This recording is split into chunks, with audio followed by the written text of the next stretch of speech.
Well, the thing that is most unusual about this right now is that they all happen to be Boeing. But quite honestly, Boeing is not responsible for this. This could be a mix of Airbus and Boeing, or it could be all Airbus airplanes. There's a lot of factors at play here, so it's all more industry related as opposed to being a serious Boeing issue. So when you say industry related, how do we explain them? Well, we have when you look at the events that have taken place, there were actually 6 now within 8 or 9 days. But at the time that when we were talking about, there were 5 and 7 days. And so they were all related to one airline in particular, and they were completely unrelated.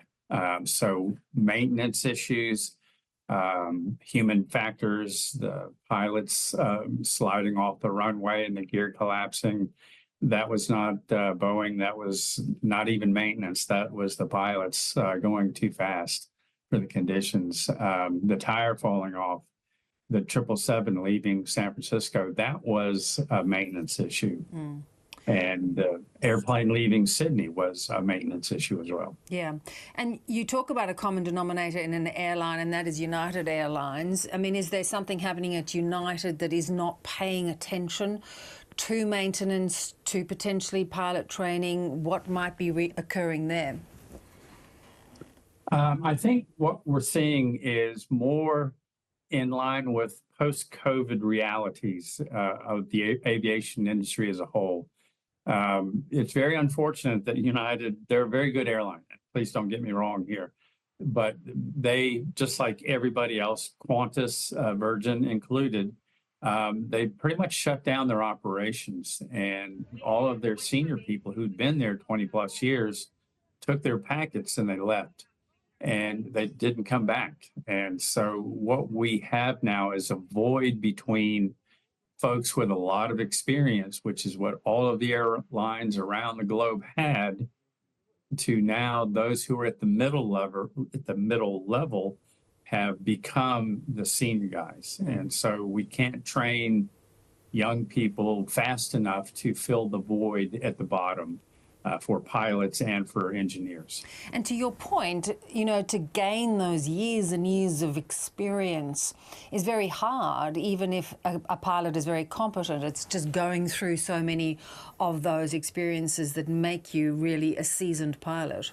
Absolutely. It takes a long time to get to the left seat of a 787 aircraft or the A380 or even a 737 or the 220s.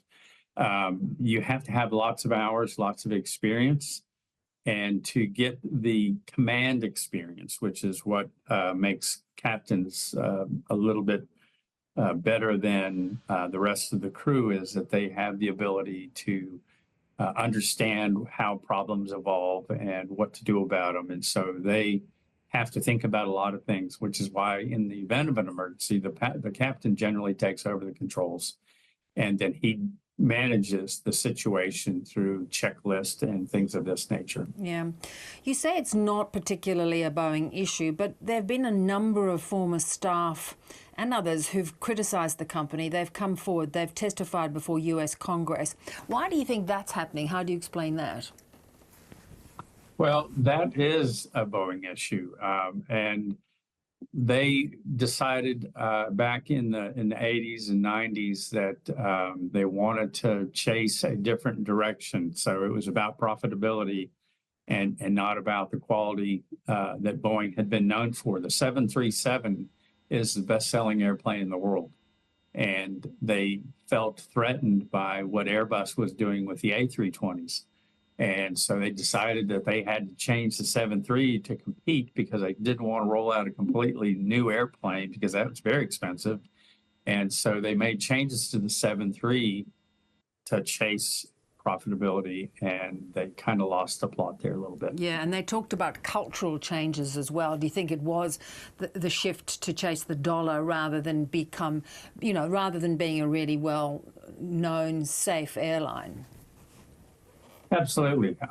Their products were second to none. They all of a sudden looked in their rearview mirror, and here was Airbus coming their way at a pretty good clip. And they decided to change the culture of the company. And so they put a lot of pressure on the employees to produce more airplanes faster. And so that caused schedule shifts. Corners may have been cut, and I'm not a Boeing employee, so I wasn't there. I can't verify this. But just what I read about with the congressional hearings, that the amount of pressure that was placed on the engineers to complete the airplanes faster, to get them out there quicker so that they could maintain that lead over Airbus, created some problems internally. And the senior engineers realized that they were headed down the wrong pathway. And so they decided to raise their hand and say, we have an issue here. Yeah. You know, when you talk about just how much of a disruption the industry has had, you know, as passengers, as flyers, how do we regain confidence and you know, feel confident stepping on a plane, no matter what the airline?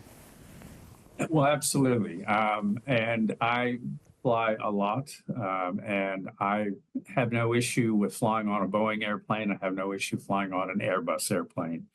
And it's just kind of a luck of the draw that, you know, things have happened in a very short time frame for the United Airlines group. And they will look at their maintenance procedures very, very closely now.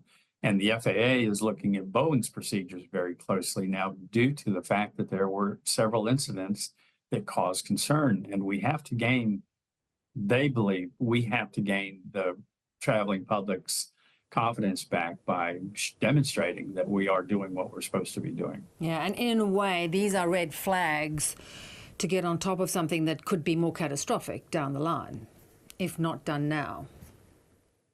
Well, absolutely. I mean, when you think about the number of accidents we have on our roadways, if they got every single one of them got reported, we would not have time for the weather. We wouldn't have time for sports news. We would just talk about one crash after another. But when an airplane incident happens, it makes the news. I once spoke to a surgeon who said, you know, people in my industry die, you know, patients die all the time, but it doesn't get reported. But one airplane goes down, and it's a big deal. Yeah. Doug, really great to get your analysis and thoughts on this. Thanks so much. Absolutely. My pleasure.